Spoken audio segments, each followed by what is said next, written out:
தனியரசு sir.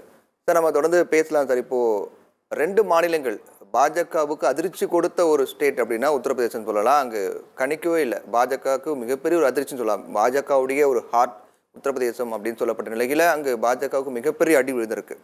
ஆனால் அதே சமயத்தில் டெல்லி, ஜார்க்கண்ட் பொறுத்த வரைக்கும் அங்கே 2 முதலமைச்சர்கள் கைது அப்படிங்கிறது பாஜகவுக்கு மிகப்பெரிய பின்னடைவு கொடுக்கும் அப்படிங்கிற மாதிரி தான் சொல்லப்பட்டது.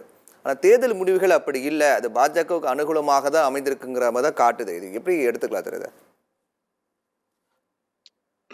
நல்ல கேள்வி ஐயா. நானும் கெஜ்ரிவாலுடைய அந்த கைதை கடுமையா டெல்லி மக்கள் பாஜகவுக்கு தண்டனை தருவாங்க. பெரிய அளவில் ஆம் ஆத்மி காங்கிரஸ் கூட்டணி டெல்லியில 7 இடங்கள்லையும் வெற்றி பெறுவாங்க. அதனுடைய தாக்கம் ஹரியானாவில் இருக்கும். ஹரியானாவில் 10 தொகுதியிலையும் வெற்றி பெறும்னு நம்ம நினைச்சேன். அதாவது பஞ்சாப், டெல்லி, ஹரியானா, சண்டிகர் கூட இப்ப காங்கிரஸ் வந்திருக்கு, மகிழ்ச்சி. அப்ப இந்த 4 இடமும் ரொம்ப வலிமையா வெற்றி பெறக்கூடிய இடம் தான். ஆனா அங்க அது என்ன ரொம்ப கவனமா அங்க பாஜக என்ன காரணத்திற்காக ஆம் ஆத்மி கட்சியினுடைய முன்னணி தலைவர்களை எல்லாம் கொள்கை வகுப்பாளர்கள் வெற்றிக்கான வியூகத்தை வகுத்து களத்தில் வாக்குகளை சேகரிப்பதற்கு தகுதியுள்ளவர்களை எல்லாமே அந்த மிஷா பார்தி நினைக்கிறேன், அப்புறம் மணிஷ் சிசோடியா உள்ள இருக்காரு, அதனுடைய முன்னணி நாடாளுமன்ற உறுப்பினர்கள், சட்டமன்ற உறுப்பினர்கள், இன்னும் சொல்ல போனா அவருடைய உதவியாளர், அதாவது உடனடிய உதவியாளர் இவர் வெளியே இடையில வெளியே வந்தோடனே உதவியாளர் கூட உள்ள போயிடுறாரு.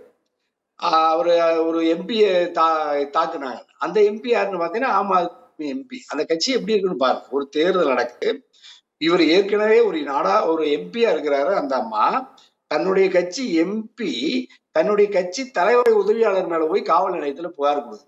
உடனடியா நடவடிக்கை எடுத்து செய்யறாங்க.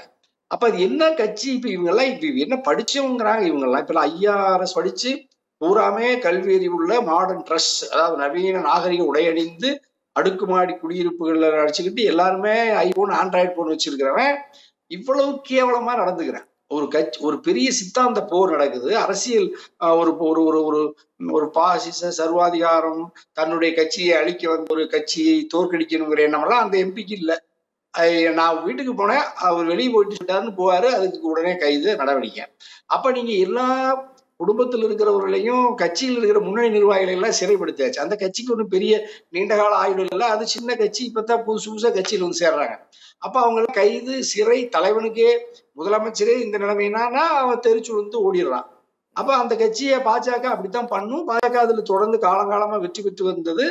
அது அங்கு அவர்கள் விரும்பியது நடந்தது. அது மட்டும் இல்லையா, அவங்கள இந்த பணம் அல்லது சட்டவிரோத பண பரிவர்த்தனை முறைன்னு ரொம்ப கவனமா எல்லா பக்கம் அச்சுறுத்துறதுனால பாஜகவினுடைய சர்வசாதாரணமாக தேர்தல் பரப்புரை, அதற்காக அவர்கள் செலவு செய்வதற்கு பணம், வாக்கு எல்லாத்துக்கும் அங்க எந்த தங்கு தடையும் இல்லை. ஆனா ஆம் ஆத்மிக்கும் காங்கிரஸுக்கும் அங்க ஒரு பைசா பணத்துக்கு வழி இல்லை. தொண்டர்கள், தலைவர்களும் உள்ள இருக்கிறாங்க. அப்ப அங்க அந்த வாய்ப்பை பயன்படுத்தி பாஜக பெருமளவு வெற்றி பெற்றது. இதை தொலைக்காட்சிகள் பார்த்திருக்கிற வாக்காளர் பெருமக்கள் அங்க மாறல. இப்ப நீங்க தமிழ்நாட்டினுடைய வாக்காளர்கள் தீப்பெட்டி சின்னத்துக்கு வாக்களித்திருக்கிறார்கள். கற்பனையே பார்க்க முடியாது. ஒரு வாரத்துக்கு முன்னாடி தீப்பெட்டி சின்னம் கொடுத்தா அந்த சின்னத்தை வெற்றி பெற செய்கிறார்கள். பானை சின்னத்தை கொடுத்தா அதை வெற்றி பெற செய்கிறார்கள். யார் எதிரி யார் நண்பன்னு கடைசி வாக்காளருக்கு இங்க தெரியுது. பாஜக எதிரானது இந்தியாவினுடைய இந்த இறையாண்மை அல்லது அரசியல் சாசனத்துக்கு எதிரானது பாஜகன்னா, தமிழ்நாட்டு வாக்காளர் பெருமக்களுக்கு நம்மை போன்றவர்கள் நீண்ட நெடுங்காலமாக பயிற்சித்து பக்குவப்படுத்தி வச்சிருக்கிறோம். விவாதங்களை ஆரோக்கியமா நடத்துறோம். இங்க மக்கள் தெளிவா இருந்து வாக்களிச்சு பாஜகவை தோற்கடிக்கிறாங்க. நீங்க அது ஏற்கனவே முந்தைய கூடந்தியன்ட்ட கேட்டீங்க, அவங்க கொஞ்சம் கூடுதல் வாக்குகளை பெற்றிருக்கிறாங்க. அதே பிழையானது, தவறானது, அது அதிமுகவுடைய வாக்கு. அப்ப நீங்க இதுல டெல்லியில அப்படி இருந்துச்சு. அப்ப ஜார்க்கண்ட்ல நீங்க அந்த ஒரே ஒருத்தர் தான் இருந்தார், சோரன். இப்ப அவரையும் சிறைப்படுத்தப்பட்ட பிறகு அங்க இருக்கிற அவர் சார்ந்து இருக்கிற அந்த பழங்குடி மக்களே கிளர்ந்தெழுந்து பாஜகவை தோற்கடித்திருக்க வேண்டும். மாறாக தன்னுடைய இனத்தினுடைய தலைவன், தன்னுடைய இனத்தினுடைய முதலமைச்சரையே காங்கிரஸோடு கூட்டணி உறவு இருந்தபோது தோற்கடித்திருக்கிறார்கள் என்றால் அந்த மக்கள்கிட்ட இன்னும் அறியாம இருக்கிறது, அவர்களுக்கு அரசியல் பயிற்றுவிக்கப்படவில்லைங்கிறத நம்ம இதுல இருந்து பாக்குறோம். அப்ப ஜார்க்கண்ட், டெல்லி, அதாவது பழங்குடி மக்களாக இருந்து உலகத்தை அறிய முடியாத ஒரு சூழல்ல இருக்கக்கூடிய மக்களும் பாஜகவுக்கு போட்டிருக்காங்க.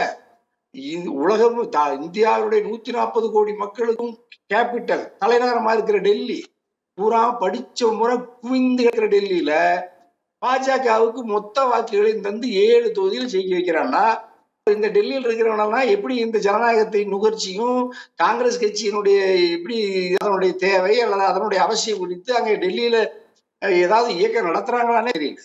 ஆம் ஆத்மி மாநகராட்சியிலும் செய்யுது, சண்டிகர் மாநகராட்சியிலும் செய்யுது, ஒரு 3 மாசத்துக்கு முன்னாடி வெற்றி பெறுகிறது. ஆனா இப்ப நாடாளுமன்றத்துக்கு எப்படி தோக்குது, அப்ப ஜெயிக்குது? அப்ப நாடாளுமன்றத்தில் ஆம் ஆத்மி தோற்று பாஜக பொறுப்புக்கு வருகிறது. சட்டமன்ற தேர்தல் ஒரு பார்வை, நாடாளுமன்ற தேர்தல் ஒரு பார்வை மக்கள் கணிக்கிறாங்களோ, பாக்குறாங்களோ வெவ்வேறு பார்வையில இல்லையா? அது அப்படிதான். அது என்னையா மக்கள் அவன் இப்ப நீங்க மக்களுக்கு நீங்க என்ன சொன்னீங்க? இப்ப இவர் என்ன சொல்றாரு, டெல்லியில் இருக்கிற மாநில அரசாங்கத்துக்கான அதிகாரங்களை எல்லாம் பறித்தது எது? பாஜகவினுடைய மைய ஒன்றிய அரசுதான பறிக்கிறது. பாஜகவினுடைய இப்ப சண்டிகர் தேர்தலில் பாஜக முறைகேடு செய்துதான் ஆம் ஆத்மியினுடைய வெற்றியை தேர்தல் அதிகாரியே வாக்குச்சீட்டை மென்று கள்ளத்தை முறைகேடாக பாஜகவை வெற்றி பெற செய்கிறார். பாஜகவினுடைய வெற்றி பெற்ற கவுன்சிலர்களை விலைக்கு வாங்குறாங்க பாஜக, ஆம் ஆத்மியுடைய கவுன்சிலர்ல. இப்ப இவ்வளவு முறைகேடுகள் நடக்கிறது. கண்ணு முன்னாடி இந்த டெல்லிக்காரன் பூரா பார்த்துட்டு மாநில அரசின் செயல்பாட்டை முடக்கிறதையும் டெல்லி அரசாங்கம் தான், மோடி அரசாங்கம் தான், அமித்ஷா தான், உள்துறை அமைச்சர், அங்க இருக்கிற லெப்டினன்ட் கவர்னர் தான் முடக்கிறாரு. அப்ப இது இவ்வளவு முறை இந்த நம்ம எல்லாரும் மாநகராட்சிக்கும் சட்டமன்றத்திற்கும் கெஜ்ரிவாலுக்கும் ஆம் ஆத்மிக்கு வாக்களிச்சிருக்கிறோம். இந்த வாக்களிப்பின் மூலமாக இவர் சிறந்த நிர்வாகத்தை தருகிறார். இந்த சிறந்த நிர்வாகத்தை பொறுக்க முடியாமல் பாஜக திட்டமிட்டு முறைகேடாக மோடி அமித்ஷா அரசு இதை தடுக்கிறது. ஆகவே நாம் மோடி அரசுக்கு தாமரைக்கு வாக்களிக்க கூடாதுங்கிற எண்ணம் டெல்லியில் இருக்கிற வாக்காளனுக்கு ஏன் வரல? அல்லது இப்படி இந்த வாக்காளர்கிட்ட தனியரசு சொல்ற மாதிரி சத்தியம் தொலைக்காட்சியில மாதிரி யாரை கொண்டுட்டு போய் டெல்லிக்காரங்கிட்ட சொன்னாங்க இந்தியில, டெல்லியில் இருக்கிற வாக்காளனை பார்த்து, டே வாக்காளா இதுதான்டா இந்த நிலைமை, இதுக்கெல்லாம் தடையா இருப்பது இதுதான் ஆம் ஆத்மிகாரனே முதல்ல பேசல, அதரவிந்த் கெஜ்ரிவால் பேசினாரான்னா எனக்கு தெரியல. அப்ப இதுல என்ன சிக்கல் இருக்கு? இப்ப இவைகளெல்லாம் மக்களுக்கு விளக்காம சாதாரண மக்களுக்கு எப்படி தெரியும்? 24 மணி நேரம் அரசியலில் இருக்கிற நாமே இதை மக்களத்துல கொண்டு சேர்க்கவில்லை என்றால் அன்றாடம் பிழைப்புக்காக நாள்தோறும் குடும்பமும் தொழிலுமாக இருக்கிற ஒரு சாதாரண அப்பாவி வாக்காளர் பெருமக்களுக்கு இதை எடுத்து சொல்வதற்கு எதிர்கட்சிகள் தான் போய் முயன்று இருக்கும். அதுல ஆம் ஆத்மி காங்கிரஸ் தோற்று விட்டது அப்படிங்கிறத நம்ம பாக்குறேன். கெஜ்ரிவாலுக்கு இப்படி ஒரு கொடுமை நடந்திருக்கிறது. ஒரு நேர்மையான அதிகாரி, ஒரு மெத்த படித்த ஒரு சிறந்த பண்பாளர், நிறைய மக்கள்கிட்ட நிறைய நலத்திட்டங்களை தந்திருக்கிறாரு. ஆனாலும் ஏன் மக்கள் தோக்கடிக்கிறீங்க, எங்களுக்கு வாக்களிங்கன்னு சொல்றதுக்கு அங்க ஆள் இல்லை. நீங்க பிரச்சாரத்திலேயே பார்த்துருப்பீங்க. நீங்க சட்டமன்ற தேர்தலையும் மாநகராட்சி தேர்தலையும் அலையாய் மக்கள் குவிந்ததை பார்த்துருப்பீங்க. அந்த சுத்தம் செய்கிற அந்த கருவி அல்லது அந்த விளக்குமாறு துடைப்பம் சொல்லுவோம்ல, அதை வச்சுக்கிட்டு அப்படியெல்லாம் டெல்லி முழுக்க ஆர்ப்பரித்த கூட்டம் வாக்கு சேகரிக்குது. இந்த நாடாளுமன்ற தேர்தலில் அப்படி ஒரு கூட்டம், அப்படி நீங்க ஒரு இடத்துல கூட நீங்க பார்க்கவே இல்லை. அது மட்டுமல்ல, கெஜ்ரிவால் சிறையிலிருந்து வெளியே வர்றாரு, பல்லாயிரக்கணக்கான மக்கள் போய் பார்க்கணும்ல, பாவம் போய் பார்க்கல. இவரு ராமர் கோயிலுக்கு போனாரு, அவரு அனுமன் கோயிலுக்கு போனாரு. அனுமன் கோயிலுக்கு போன கெஜ்ரிவாலையும் மக்கள் தோக்கடிக்கிறான், ராமர் கோயிலுக்கு போற மோடியையும் தோக்கடிச்சு விட்டான். அப்ப இதுல என்ன சிக்கல் இருக்கு? மக்கள்கிட்ட கொண்டு போய் உண்மையை சொல்லணும்ல. யாரோ ஒருத்தர் கோயிலுக்கு ஒருத்தர் உண்மையை சொல்லணும். நீ அனுமன் கோயிலுக்கு போனீங்கன்னா நான் ராமர் கோயிலுக்கு போவேன், நீ ராமர் கோயிலுக்கு போனா நான் அனுமர் கோயிலுக்கு போவேன்னு சொல்லிட்டு 2 பேரும் போய் கோயில கொடுத்துருந்தா மக்கள் 2 பேர்த்தையும் தோக்கடிக்கிறான். அப்ப மக்களுக்கு உண்மைதான் சொல்லணும். பாவம் அப்பாவி மக்கள் வாக்காளர்களுக்கு என்ன தெரியும்? நேர்மையான மக்கள் இந்திய வாக்காளர். அப்ப நீங்க ஜார்க்கண்ட்லயே டெல்லியில நீங்க சொல்றது ஓகே. டெல்லியில ஆம் ஆத்மி தலைவர் அரவிந்த் கெஜ்ரிவால் அப்படி ஒரு ஆன்மீகத்துக்காக ஒரு கடவுளை நோக்கி போனார் அப்படின்னா, ஜார்க்கண்ட்ல ஹேமந்த் சோரன் அவருடைய கைது தாக்கத்தை ஏற்படுத்தலையா? இல்ல, நீங்க உங்களுக்கு நல்லா தெரியும், அந்த முதலமைச்சரும் கூட இப்ப ஜம்பா சோரன் ரொம்ப ரொம்ப எளிமையா இருப்பாரு, ரொம்ப பாவமா இருக்கு. அவரை நம்பி பண்ணிட்டு போயிருக்கேன். ஒரே ஒரு இப்ப நான் இந்த கருத்து சொன்ன மாதிரி அந்த ஜம்பா சோரனோ அல்லது இப்ப இருக்கிற அவருடைய துணைவியாரோ ஒரு சின்ன மாநிலம் இந்த ஜார்க்கண்ட், அது ஒன்றும் பெரிய பறந்து விரிந்த பல கோடி மக்கள் வசிக்கிற இடமெல்லாம் இல்லை.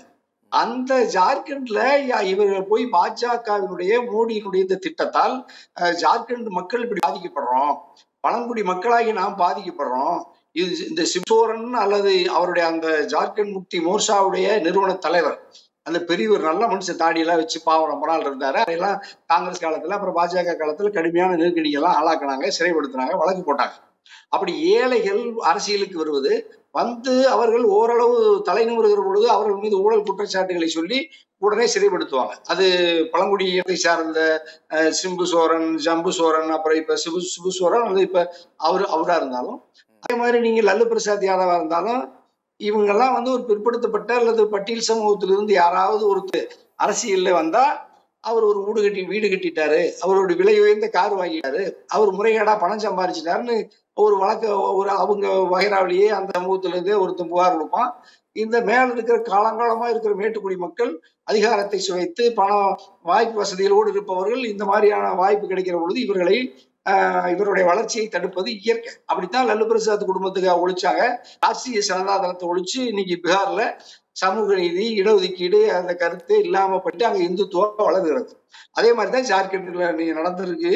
அதுதான் டெல்லியில கெஜ்ரிவால் எல்லாம் இன்னுமே அரசியலை கற்றுக்கொள்ள வேண்டும். இப்ப நீங்க தமிழ்நாட்டில எல்லாம் நம்ம எத்தனை அரசியல் நூற்றாண்டுகளுக்கு மேலாக ஒரு அரசியலை கொண்டு போறோம்.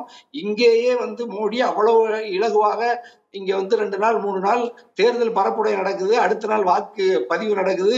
இங்க வந்து ஒரு காவி உடை அணிந்து உத்தராட்சி மாலை அணிந்து வாய் பேசாம 2 நாள் விரதம் இருந்து 3 நாள் தியானத்துல இருக்கிறாருன்னா உலகத்துல இது எங்கேயாவது நடக்குமா? இது ஒரு அறிவு சார்ந்த மானுட சமூகம், ஒரு பெரிய நவீன சமூகத்தினுடைய நாட்டில் தேர்தல் நடைபெறுகிறது.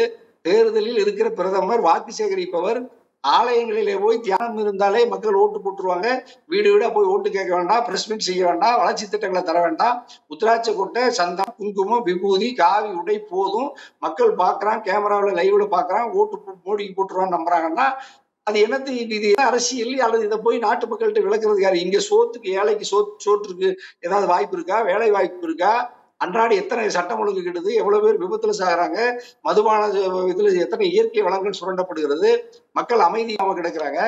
நாட்டுல எவ்வளவு நெருக்கடிகளுக்கு ஆளாகி தினம் தினம் மக்கள் தற்கொலை பண்ணி சாராங்க. விவசாயிகள், வணிகர்கள், அரசு ஊழியர்கள் இவளையெல்லாம் ஒழுங்குபடுத்துகிற ஒரு பண்படுத்துகிற பொறுப்பில் இருக்கக்கூடிய பிரதம அமைச்சர் 3 நாள் 4 நாள் விரதம் இருந்து கோயில்ல போய் படுத்துக்கிறார். ஒரு உள்ளூர்ல இருக்கிற சாமியார் மாதிரி போய் படுத்துக்கிட்டா இந்த நாட்டை யார் வழி நடத்துறது? இதுக்கும் இதையெல்லாம் எடுத்து சொல்றதுக்கு இந்தியாவில் இப்ப நம்ம முயற்சிக்கிறோம். நம்ம நாட்டு மக்கள், தமிழ்நாட்டு மக்கள் பாக்குறாங்க. தமிழ்நாட்டு மக்கள் அறிவு சார்ந்த ஒரு கூட்டணிக்கு வாக்களிச்சிருக்காங்க. எடப்பாடி மௌனம் இருந்தாரு, தோக்கடிச்சிட்டாங்க. பாஜக மௌனமா இருந்தது, முழுமையா தோக்கடிச்சிருக்காங்க.